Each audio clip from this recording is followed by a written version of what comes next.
Presence of a new mosquito species, Anopheles stephensi, in Ghana. Also this afternoon, headmaster and senior housemaster of Ghana Senior High School in Tamale asked to step aside for investigations into content of a viral video which showed some students using a toilet facility as a dormitory. Also, telecommunications networks urge subscribers to complete SIM card re-registration by Monday, April 17.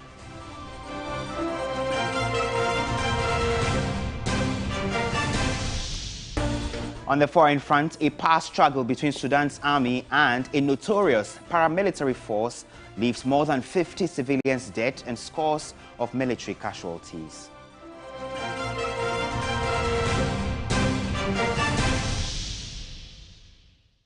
We're grateful you could join us from wherever you are this afternoon. Let's begin from the northern region, because this afternoon the headmaster and senior housemaster of Ghana Senior High School, that's GHANASCO, have been asked to step aside for investigations into content of a viral video which showed some students using a toilet facility on the school's premises as a dormitory. The Ghana Education Service, in the last few minutes, has issued a statement directing thorough probe into the matter. The Regional Director of Education is to ensure a report of the investigation is presented in 2 weeks. You'll recall the viral video containing visuals, as you are seeing on your screen, of student mattresses, chop boxes, bags and other student materials became public sometime last week. Even though school authorities denied the claims off record, it is emerging the Ghana Education Service has demanded of them a detailed report on the accommodation situation there. Ranking member on the Education Committee of Parliament, Dr. Clement Appak, took to Twitter to express disgust over the disclosure. In a tweet, he wrote, "It is under this, quote, reckless and corrupt Akufo-Addo government that toilets are converted to accommodate students in secondary school. This is most unthinkable and shocking," he wrote. This afternoon, the Ghana Education Service says, as far as it is concerned, there are enough accommodation facilities in the school to hold in excess of 1,700 students.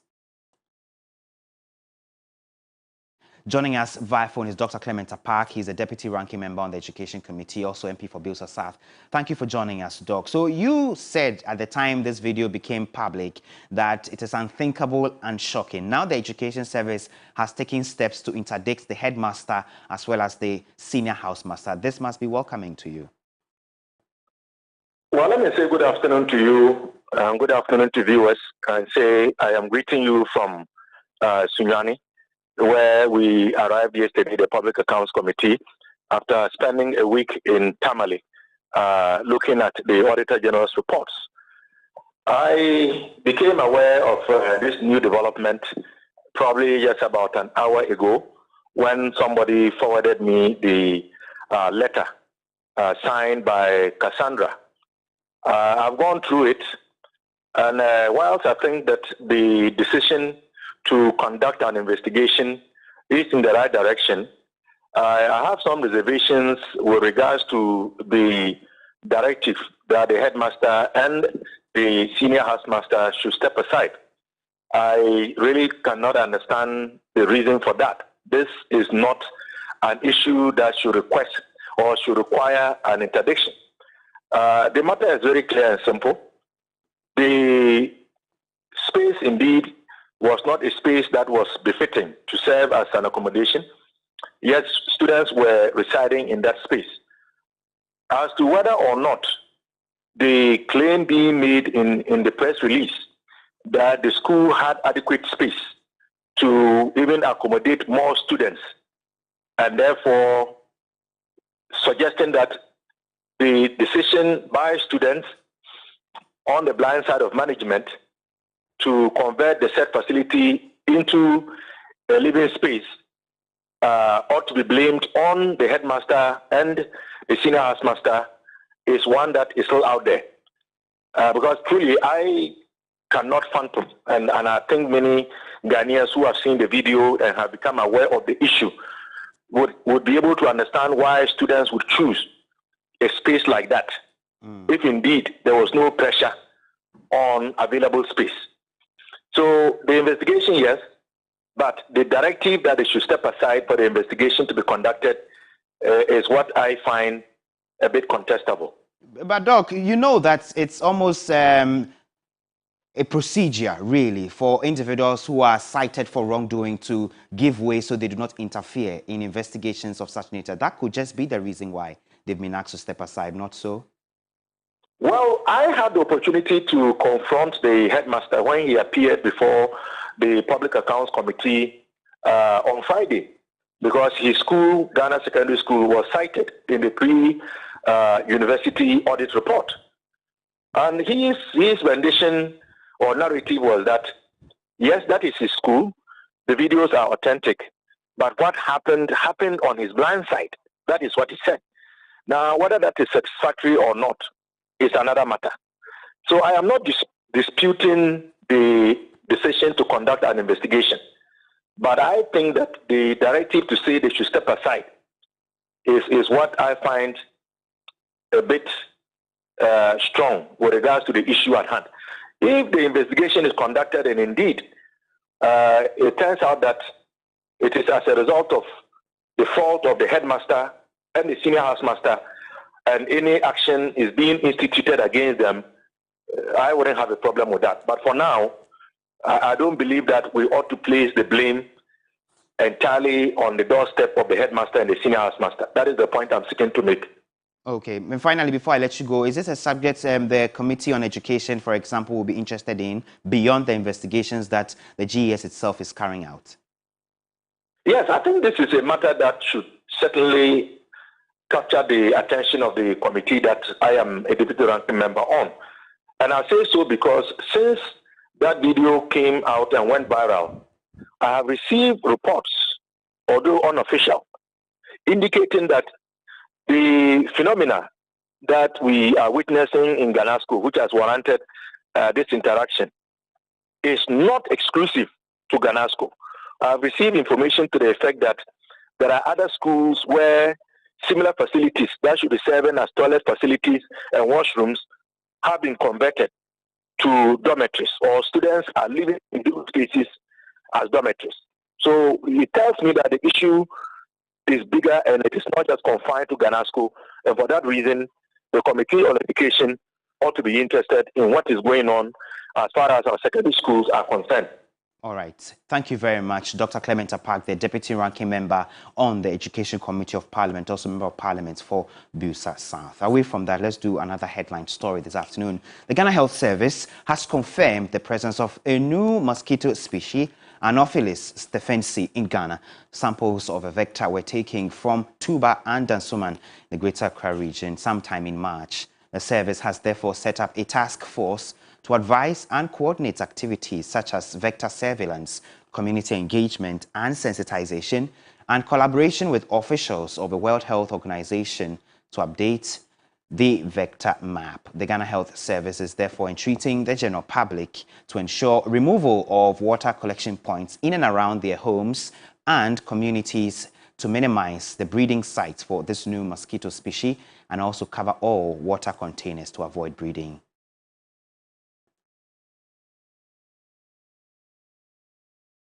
You know, a senior research fellow at the West Africa Center for Cell Biology and Infectious Pathogens, WACBIP, Dr. Yao Aniwe, says there is no cause for concern. Is that the parasites it's able to transmit? I think there's no cause for panic, number one. So to viewers, one, this is information, and every intervention that has already been ruled out or being educated by the public health units of Ghana Health Service. Use your malaria treated net, sleep under the treated net. Those who are able to ward off the mosquitoes by using insecticide sprays and all those things, just do that. And when you have fallen sick of malaria and you go to the hospital, finish your dosage. These are things that we educate every member of the public to know. All the malaria interventions are still active and are effective against anything of this nature. It's not the mosquito itself causing disease, but it is its competence in transmitting certain parasites.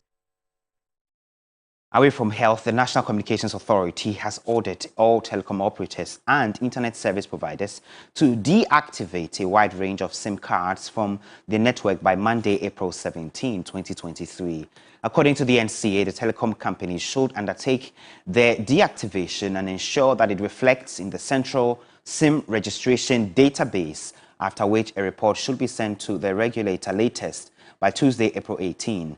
This comes on the back of recent reports of fraudulent activities where people's Ghana cards have been used to register several SIM cards without their knowledge. This was contained in a letter addressed to the telecom companies and signed by Acting Deputy Director General for Technical Operations at the NCA, Professor Eza Osei Yeboah-Boateng. The NCA said all SIMs that have been disconnected in compliance with the 31st March 2023 deadline from their SIM registration database and same should reflect in the central SIM database. The statement tasked the telcos to indicate in writing to the NCA by Tuesday, 18th April, the total number of SIMs disconnected as per the directive.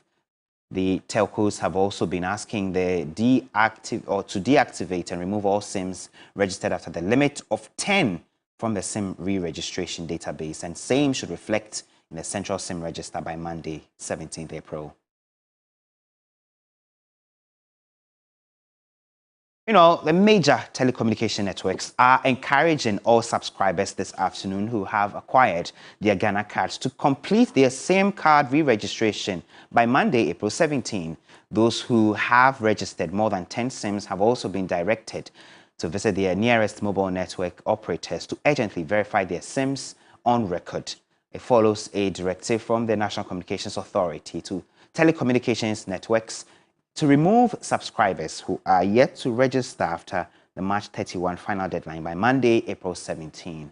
A press release issued by the Ghana Chamber of Telecommunications noted how its members, thus Airtel, Tigo, MTN and Vodafone, have heavily invested in arrangements to ensure that subscribers who have their Ghana cards and are ready to register do so at several touch points set up across the country. The Chamber therefore said it will be complying with the directive of the NCA to completely deactivate all impacted subscriber SIMs which have not completed the registration by the set date without any further notice of extension of time for the subscribers.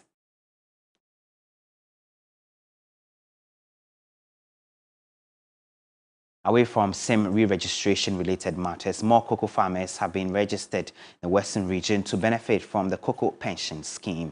This was after officials of Ghana Cocoa Board visited the farming communities there to sensitize the farmers on the importance of the scheme, which seeks to afford cocoa farmers a befitting retirement package. Western Regional Correspondent Pakojo Peters sent in this report.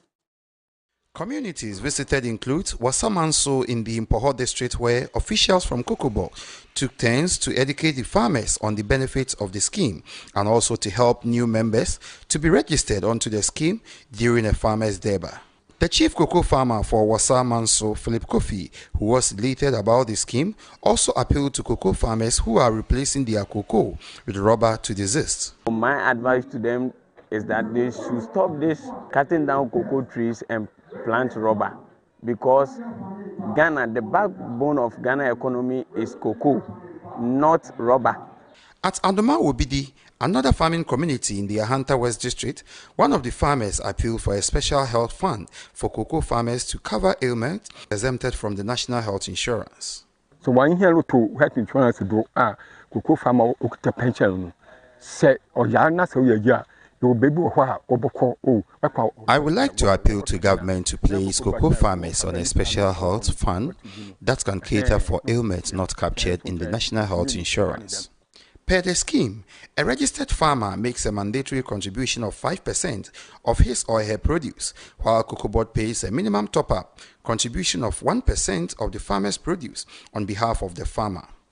Public Relations Manager of Cocoa Board, Fifi Boafu, threw more light on the scheme. So the Cocoa Farmer Pension Scheme is a Tier 3 scheme under the MPRA Act, and farmers are supposed to contribute 5% of their produce every time they go to the cocoa shed.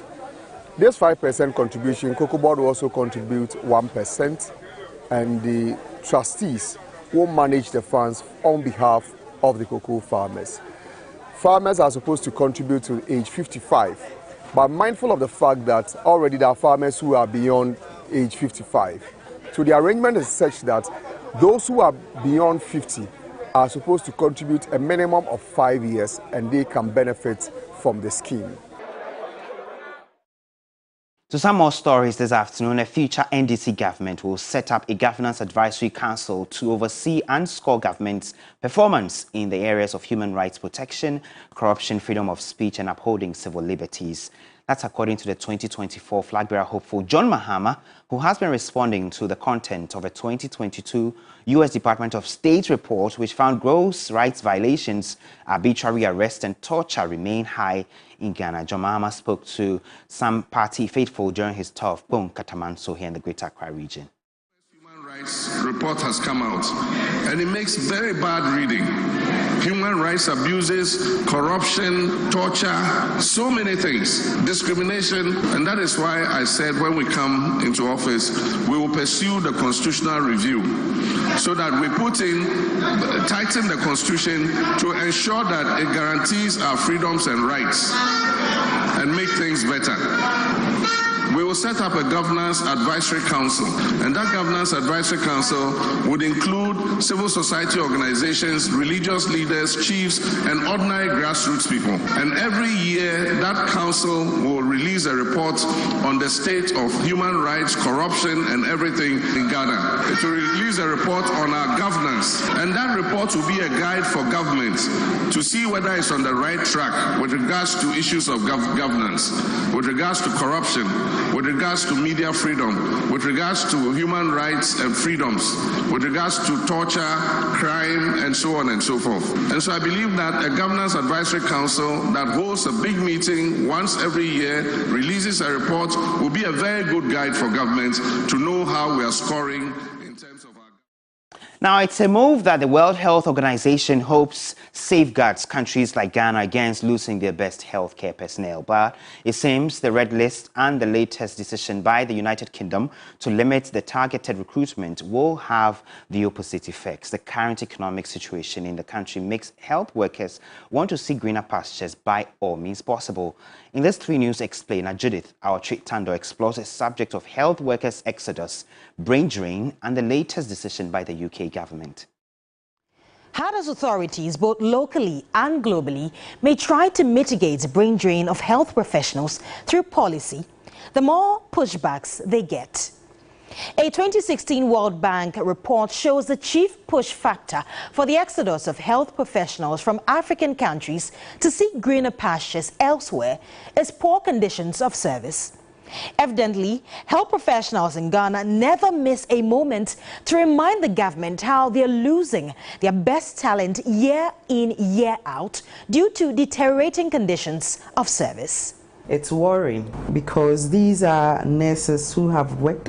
They have a lot of experience that they could share with their younger colleagues in terms of building their profession, or can actually deliver quality and safe services to the people of Ghana, but they are the ones that are leaving. So it's basically about bread and butter, and not even the World Health Organization's intervention to protect Ghana and other 54 countries from losing more of their health professionals in already struggling healthcare systems persuades them enough.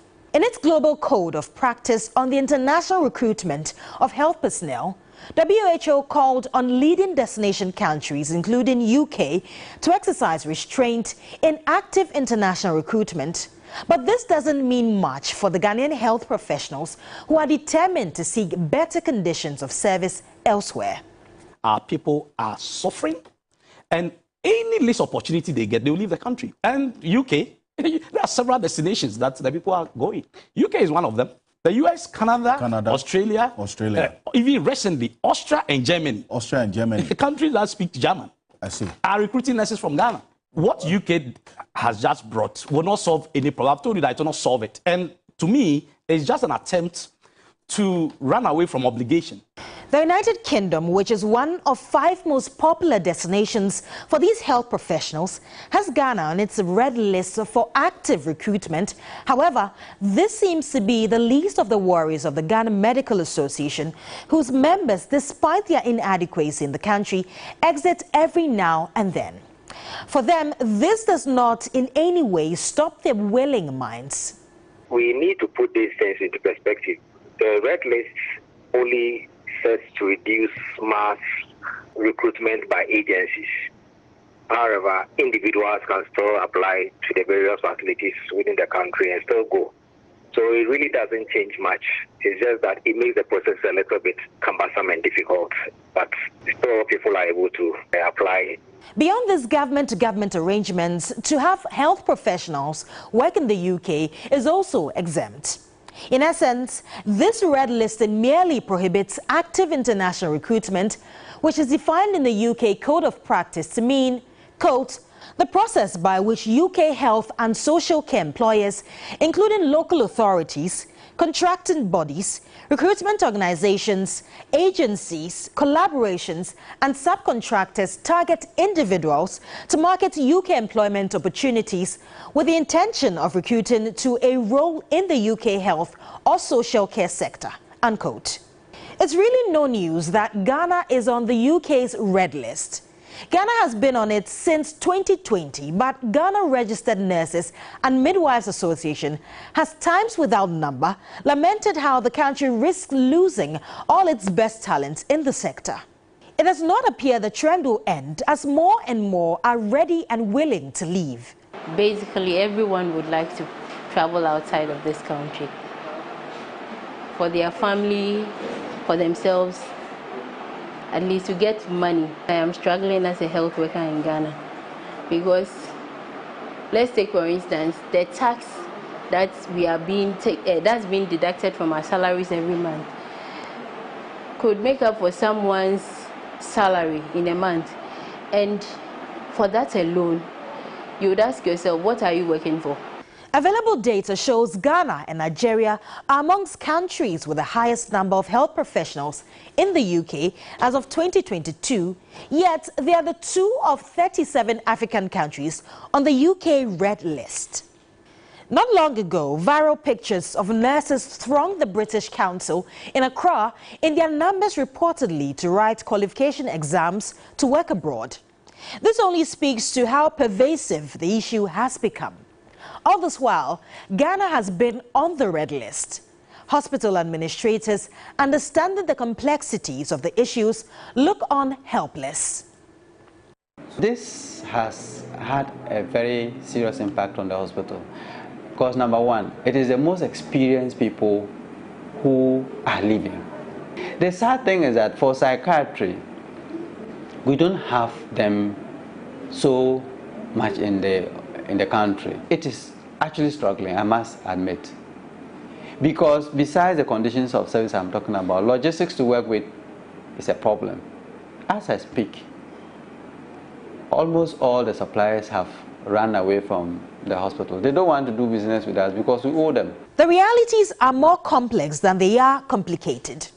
For many, especially labor, it's more about the struggle for survival than it is about patriotism. For if being patriotic does not put food on the table and does not pay the bills, then it's really not worthy of pursuit. At least, that's the standpoint of the health professionals who, at the least opportunity, will leave. In all of this, the Ghana Health Service would rather contest the basis on which the WHO classified Ghana as having fallen below the global standard of health professionals to population ratio, citing its 2021 Holistic Assessment Report, which shows nurse to population ratio beats the global standard of 1 nurse to 1,000 people. The assessment, however, shows the ratio of doctor to population trials far behind the global standard. But it appears the Ghana Health Service and the WHO are working with different data sets. Be as it may, there's a real issue to address to keep the healthcare system in shape.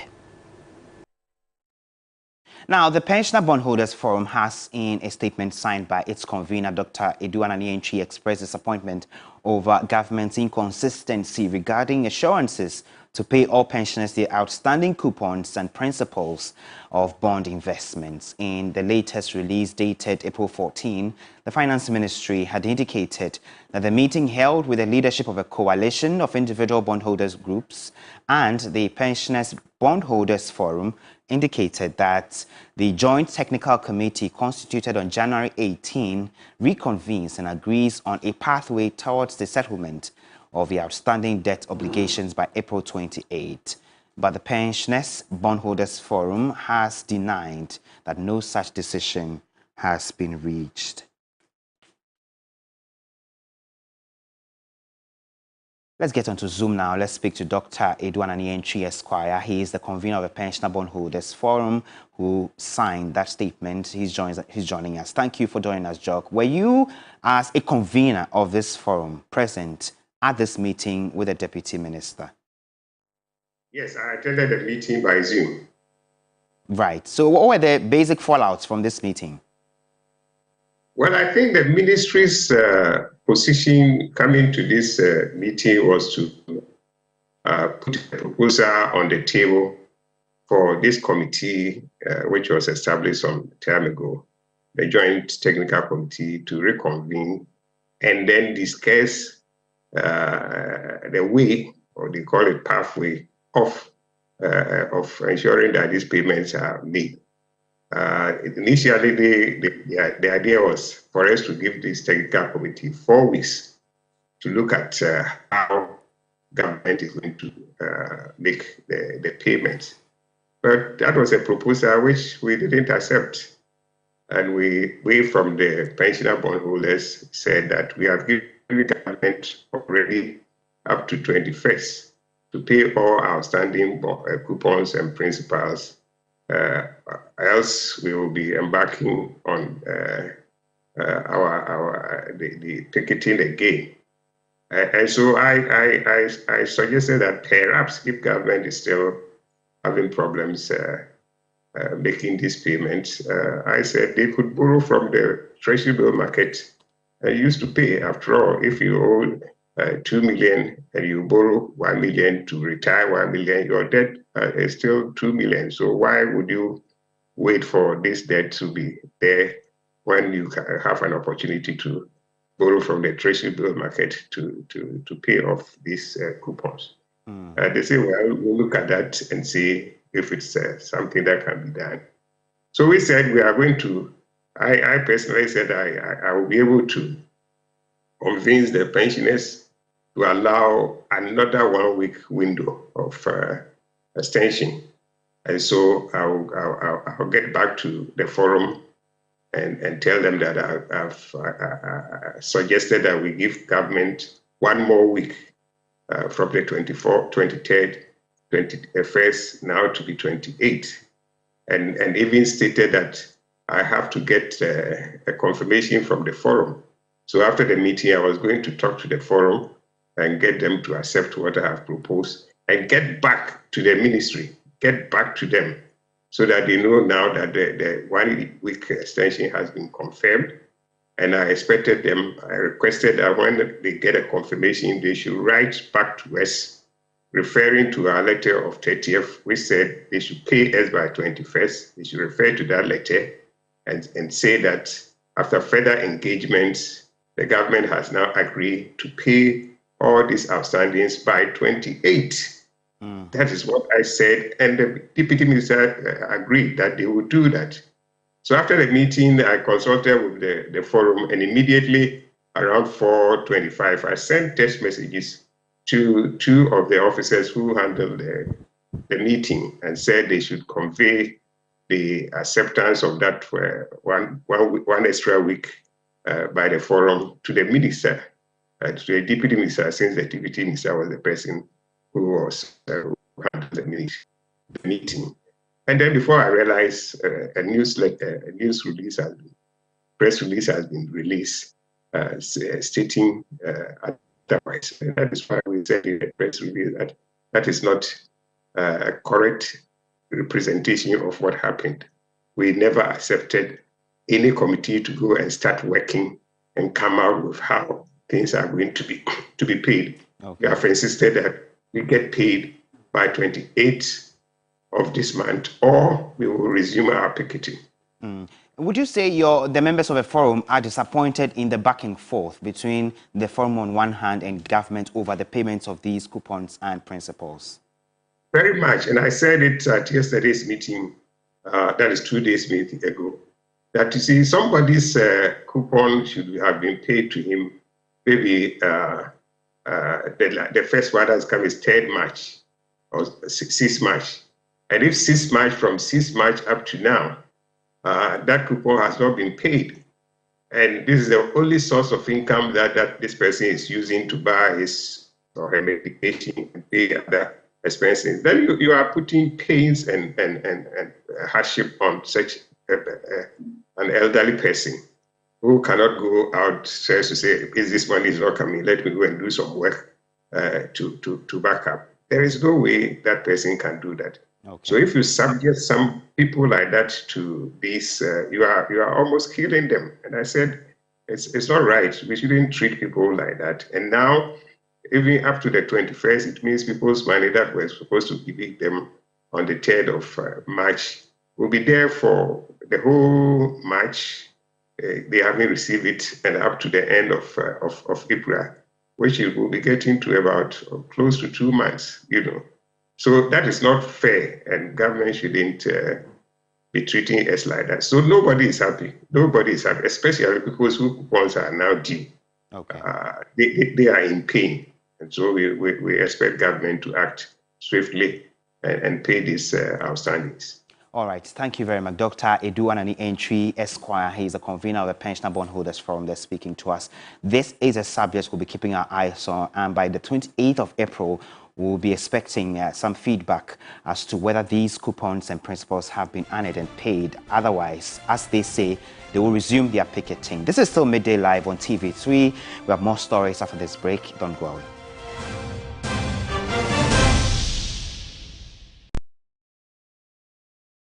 Fortune rice. It needs just a little water. The greenstone stick and the aroma and taste are delicious. Fortune rice, always on point, just like mom. Now introducing Fortune Emupa, your tasty Ghana rice for all your rice meals. This advert is FDA approved. OneXBet, reliable bookmaker with high odds. Wide selection on events and bonuses for every taste. OneXBet, easy use, easy win. This advertisement has been vetted and approved by the Gaming Commission of Ghana. Bet responsibly, not for persons below 18 years. Everybody knows Acrobato. And if you know Acrobato, it means you know Endpoint Homeopathic Clinic. Endpoint Homeopathic Clinic is my pillar. Let's hear what others are saying about Endpoint Homeopathic Clinic. Who will be careful Endpoint one? Chesena me ankasa me period na se problems wom ntina ma wo ho idea ma me papa chesena nya asem ketewa na me kwan point no mo hwe me modam no mo hwe bibia na so mo meduro me fine no ene ma won kra me enu kofro kwa na mkwan mu a eba and everything yourself me ma me no adwodwo eda ho a wontumi nante ene ne ko Endpoint o mama no nura ene ne ho eden a watimi asori anante. That's Endpoint for you. Papa Roberto, hello. Hey, ohwehwe what che okay a free bra wo di Endpoint wa dance am me ko ye no me Johnson sema na enkoyie e paso na my emre nyina na magina sebema na me be fie for there e ho na nyina jaresa. You heard everything. I have secret. Endpoint is my secret. Endpoint Homeopathic Clinic. I'm free.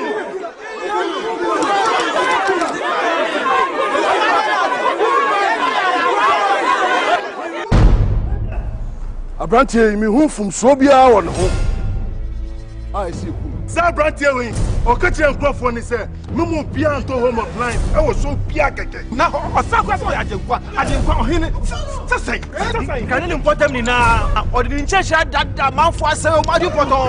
Mewi na me si ya ka ha kwa ko ke ho se na wa se o iti okolo agbe ale wo ni osu wa himie wo hinfa asasi anyone did do anyina ya mini meja dia na mo ha se me mo nipa hunu ne ye na ye papa Nehina papa. And so any papa 20 home appliances in our car farm. That's when you are near meme so far so pet. This day, car farm was sorted. But it to 1 year man so I could do 65%. TV can say pa no boy say. And so I'm not sorted. You TV can say what you fear. Anyhow. Yeah. Abrante me bi samwa, obi antimi ka kire me de ntie se me kuno. En samwa ka no susu to asum. Afi wei ye de Yesu hu be che no. If so kan sempa. Afi foforo no ye be dwen. Maka famfo enso to me. Anyhow. Hello? Kafam. Uma sorti Ponto Pilato, mame. Ah. Digital Zacchaeus, Michelle Kofaka from TV Kasian Bremi. Ratchet, Mahonia. Confirm, assorting Easter promo. And you're up to 65% off.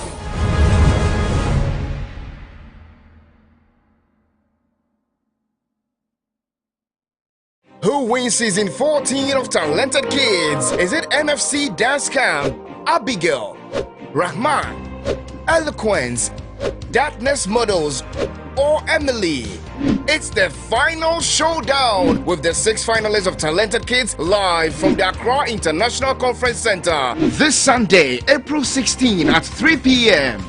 The playground opens at 12 noon for all game lovers. Our finalists have worked tirelessly to perfect their craft and they are ready to take the stage and give it their all. From mesmerizing dance routines to spellbinding singing performances, incredible modeling moves to word dexterity, there is something for everyone. But in your eyes, there are spell and living.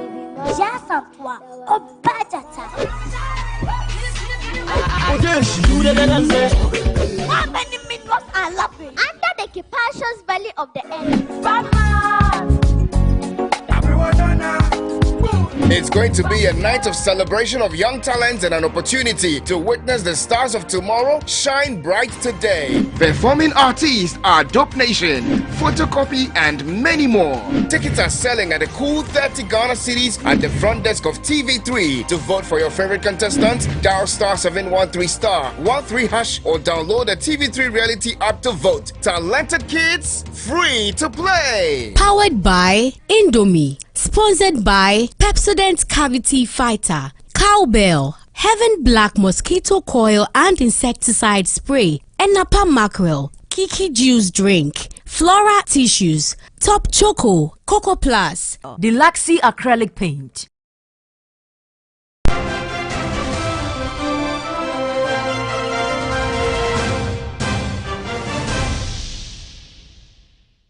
You're welcome back. Thanks for staying with us. Now, childhood obesity is a growing concern in Ghana, with more and more children becoming overweight and obese. According to the World Health Organization, the prevalence of overweight and obesity among children in Ghana has more than doubled in the past 2 decades, with nearly 1 in 5 children now classified as overweight or obese. My colleague Emmanuel Samani explores the causes and implications of this trend.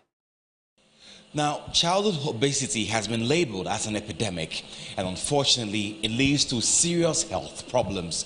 We are now seeing more and more children and adolescents develop problems that were initially seen in adults, such as high cholesterol, high blood pressure, and type 2 diabetes.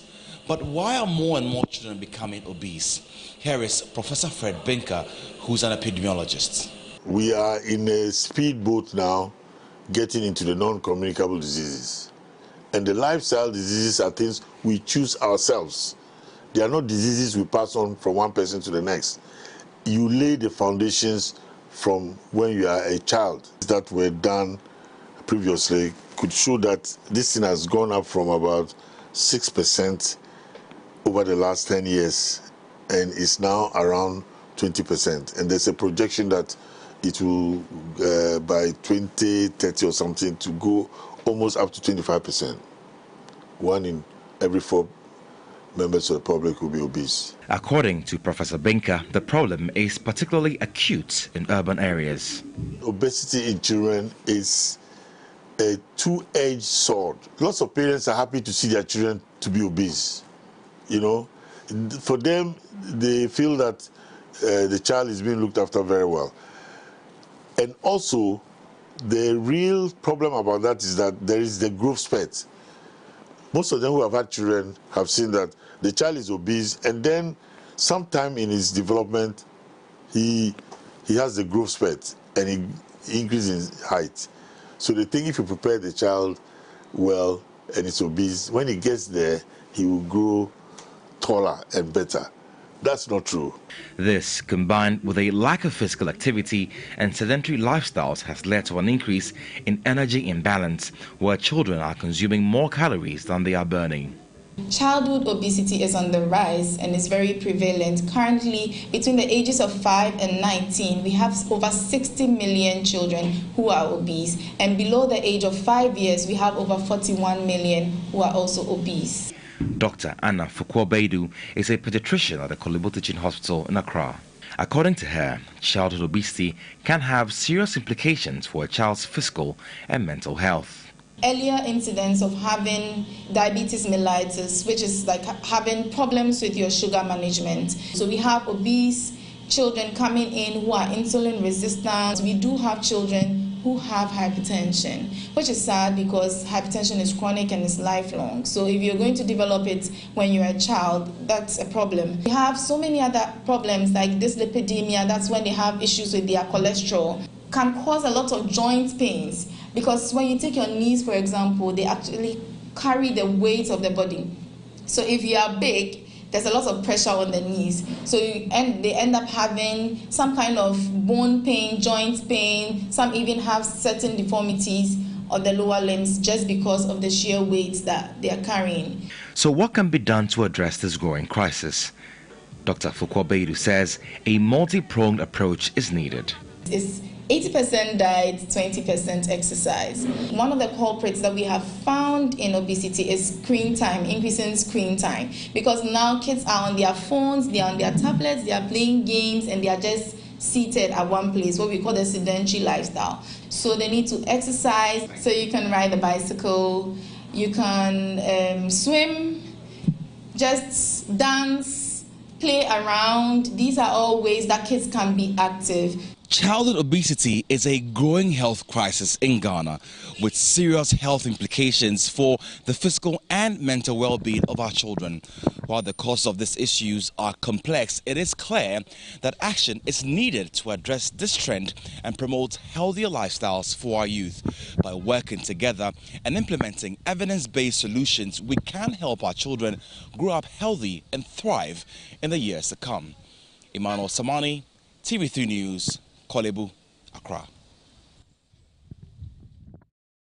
Away from health, the Accra East region of the Electricity Company of Ghana has disconnected power supply to dozens of homes at Oyarifa over what it says is illegal use of power.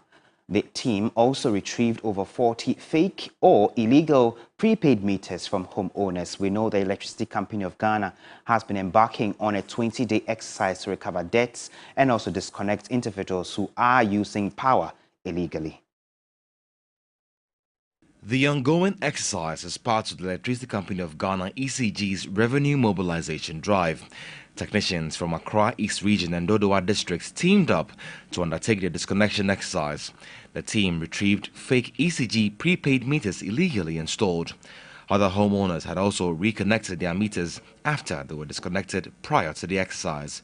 Commercial manager of the Accra East Region, Jonathan Asante, said there are over 20,000 of such fake meters in circulation in Accra East Region alone, promising to track down and arrest criminals. We suspect that these meters are from our neighboring countries. They are not to our standard.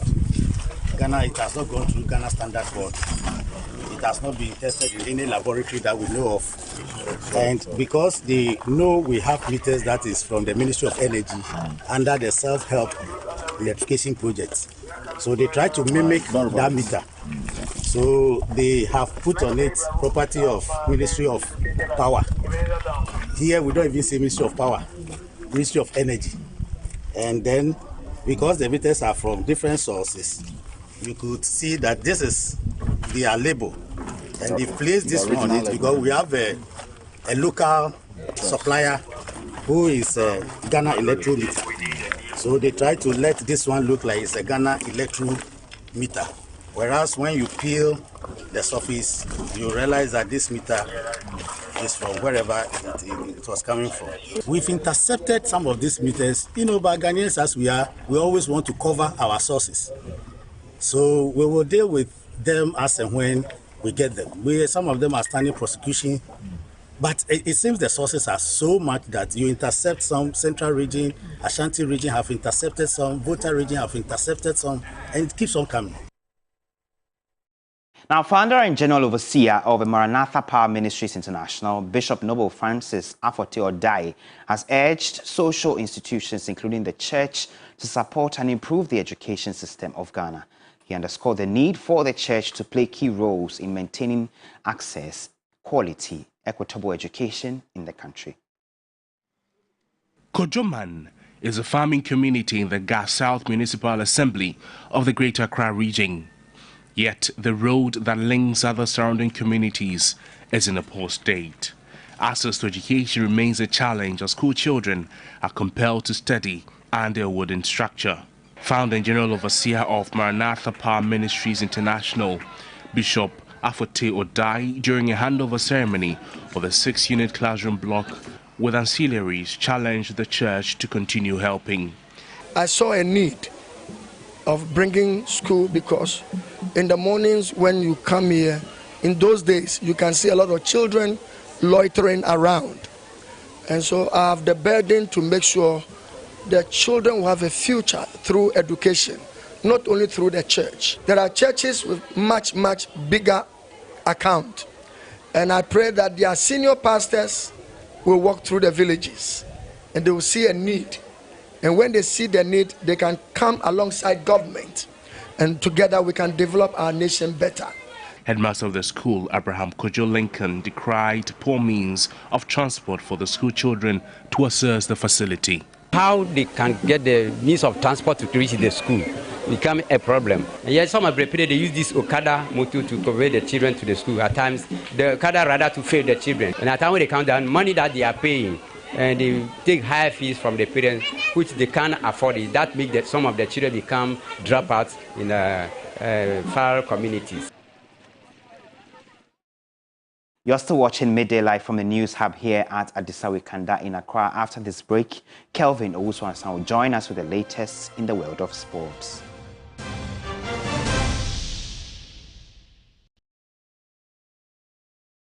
When it comes to the world of sports, what does complete mean to you? When my team scores at the end of a 30-plus passing sequence, just like Pep Guardiola style. When someone beats the buzzer with a shot from the logo, like Steph Curry. Dominating opponents and punching my waist to a knockout, like Africa's greatest boxer, Azumah Nelson. Running so fast I can afford to celebrate midway through a 100-meter race and smash the world record like Usain Bolt.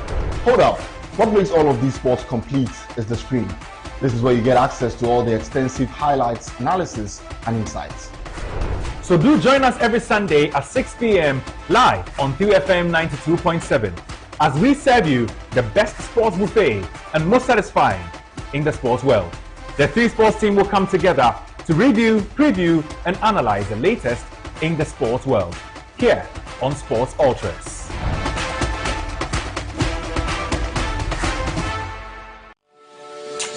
Spending on a lady or a woman is like an investment, and you expect to get something in return in the near future. Objection. Okay. Sometimes they over demand. If you can't afford the lady, please go for the one you can afford. Simple. The argument has fallen flat.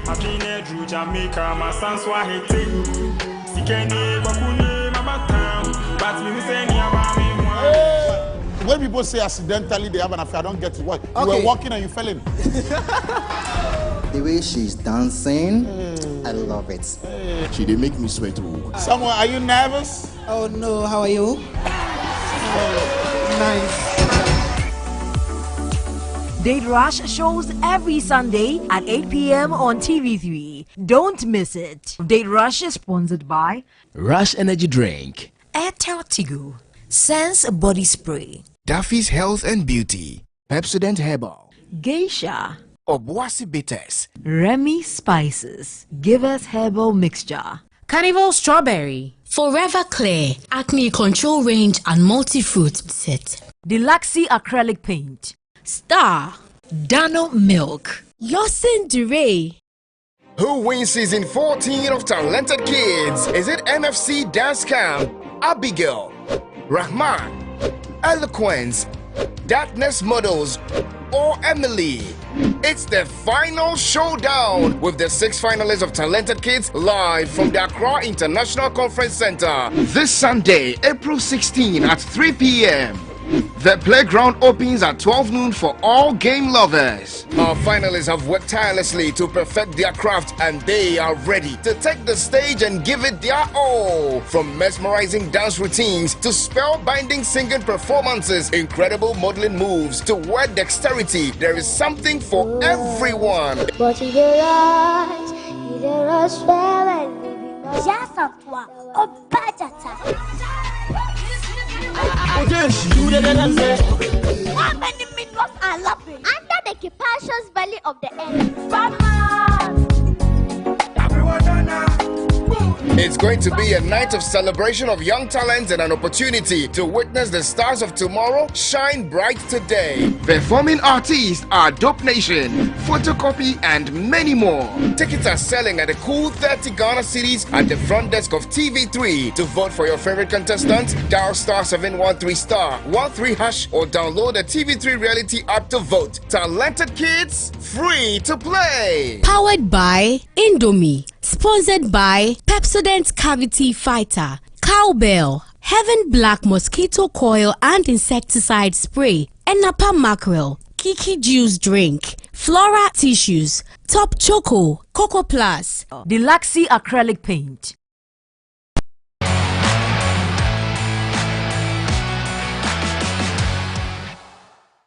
Good afternoon. Let's have sports here on Mid Live. My name is Kelvin Owusu. Starting with boxing, and Sena Beko, a super middleweight boxing prodigy from Ghana, was denied a license by the Nevada State Athletic Commission, ending his chances of becoming World Boxing Association WBA champion on Saturday, the 22nd of April. The super middleweight contender, who is now ranked 9th by the WBA, is reportedly unable to obtain a license due to a medical ailment.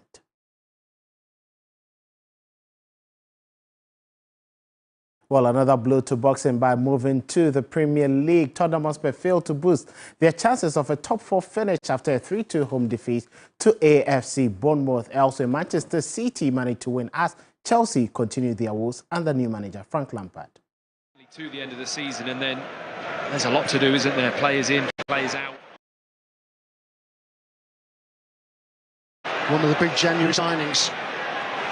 Gallagher deflected in. Sanchez beaten. It's Gross. It's a teasing cross, and it's an equalising goal. And Sithio. Oh, it's magnificent! What a goal! It's a lovely run from Perisic. He's in behind here. Cut back for Son. Porro's lost it this time. Oh, that's a good chance for Bournemouth, and they're in, and they've scored through Viña. Works out very well for Solanke. Tavernier. Oh, past Sanchez. Solanke! Would you believe this? Oh, Danjuma! What a spectacular finish from the former Bournemouth player! Could there be a chance here for Bournemouth? It's a chance for Ouattara! Absolutely incredible! Morris with a deep corner, Haaland to attack it. Fast got there before him. Back in by Grealish. Stones is competing, up in the air by Christensen. Came down off Rodri, and Stones thundered it in!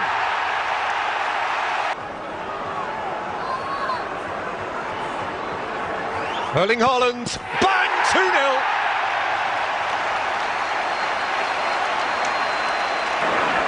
Steal from De Bruyne, who's running away from Ndidi and rolling it through for Erling Haaland!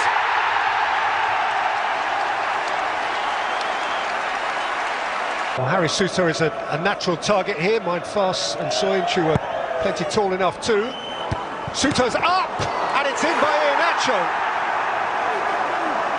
And Leicester have... So Arsenal play against West Ham and Manchester United against Nottingham later today. That will be all for sports. Join us at 6 p.m. on 3FM for the Sports Ultras. Entertainment news is next.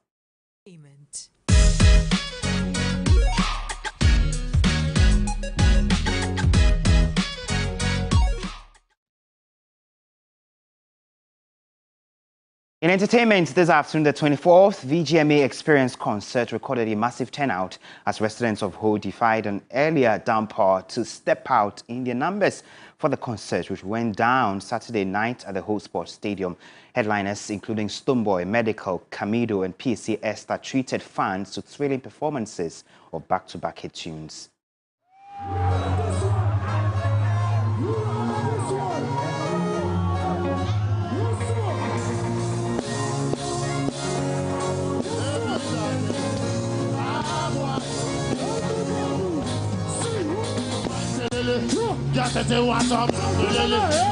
The Volta regional capital, Ho, was late on Saturday as it marks another memorable moment with the 24th VGMA Experience concert. After 7 years of missing the VGMA on the nominees' jam, the Experience concert train returned to Ho with an exciting lineup of showstoppers who pulled up entertainment fans with great music.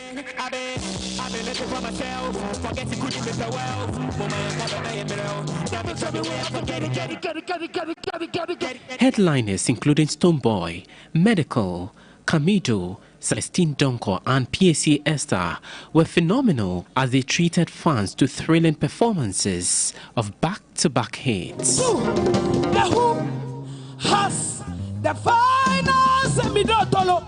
Mau Jojo ano kwaleto, mau no tepewala, kometete mau menu, mau aye. Jehovah has the final say. Fast-growing talent and the pride of the Volta region, Chief One was an absolute delight to watch. Chief One enjoyed massive love from the home fans as they sang along and cheered him on, signaling that musically he is the landlord of the region. Yeah. Do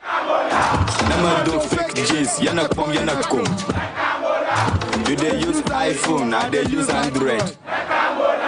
Nominees of the VGMA and Sang Act of the Year and other Ho-based talents were also served to share their craft. 3 Entertainment caught up with some of the elated patrons after the concert. The show started on a good note and ended on a good note. As you can see, everything. People are still here. The whole Ho came out. And then it was a jam, I must say. Jam after jam after jam. I even wanted to pay because it's a free show. I've had fun, Charlie. I've had fun. This is the first time something like this, something big like this came to Volta region, especially Ho.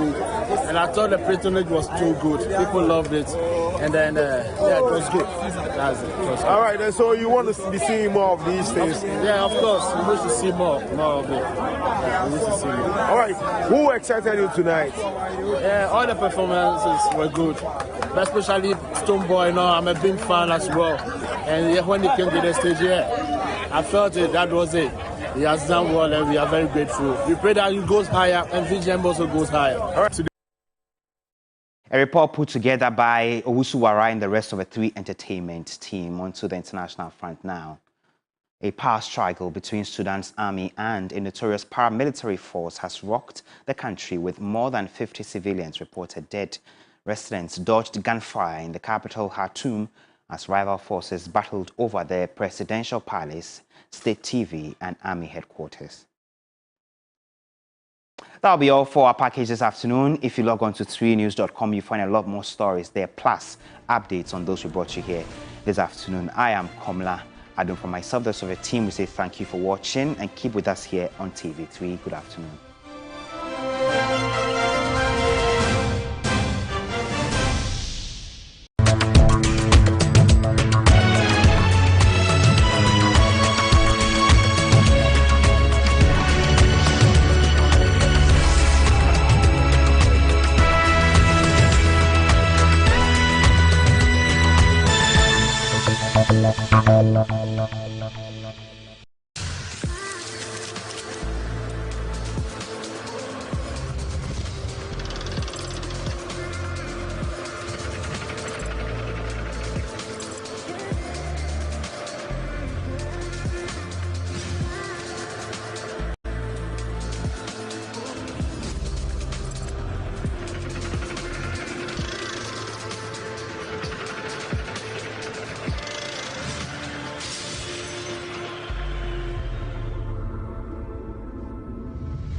The countdown is officially underway as there are 96 days to go before the FIFA Women's World Cup heads to the Southern Hemisphere for the very first time. Two nations have come together, namely Australia and Aotearoa, New Zealand, and they've come together for one purpose and one purpose